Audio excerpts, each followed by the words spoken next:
நம சிவாய.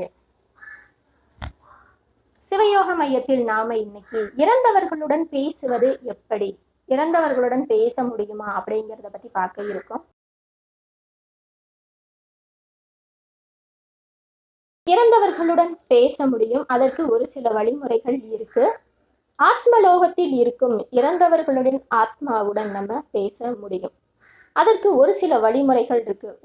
Ouija board அப்படின்ற ஒரு வழிமுறை இருக்கு. அதற்கு பிறகு ஆட்டோ ரைட்டிங் அப்படின்ற ஒரு முறை இருக்கு.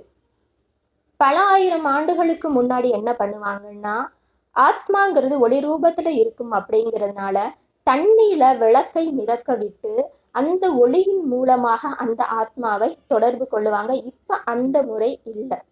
நீங்க தியானம் செய்ய தெரிஞ்சவராக இருந்தீங்கன்னா, அதாவது சக்கரம் இயக்க தெரிஞ்சவங்களா இருந்தீங்கன்னா, ஆக்ஞா சக்கரத்தின் வழியாக நீங்க இறந்தவங்களை தொடர்பு கொள்ளலாம். இந்த ஆக்ஞா சக்கரத்தின் மூலமா நீங்க இறந்தவங்களை பார்த்து பேசும் பொழுது அவங்க முகத்தை பார்த்தே நீங்க பேசலாம். இந்த ஒய்ஜா போர்டு முறையில நீங்க பேசுனீங்கன்னா அது எழுத்து வடிவில தான் வரும்.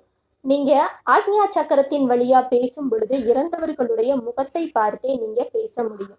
இறந்தவங்களுடைய ஆத்மா ஏதாவது ஒரு விஷயத்துக்கு நினைச்சு அவங்க ஆத்மா சாந்தி அடையாம இருந்தாங்கன்னா அந்த ஆத்மாவை தொடர்பு கொண்டு பேசி அவங்களுடைய ஆசையை நிறைவேற்றுவதன் மூலமாக அவங்களுடைய ஆத்மா சாந்தி அடையும். இந்த மாதிரி இறந்தவங்க, அதாவது இறந்தவர்களின் ஆத்மாவுடன் பேசுறதுக்கு பல வழிகள் இருக்கு. அதன் மூலமாக அந்த ஆத்மாவை தொடர்பு கொண்டு அவங்க கிட்ட பேச முடியும். நம சிவாய.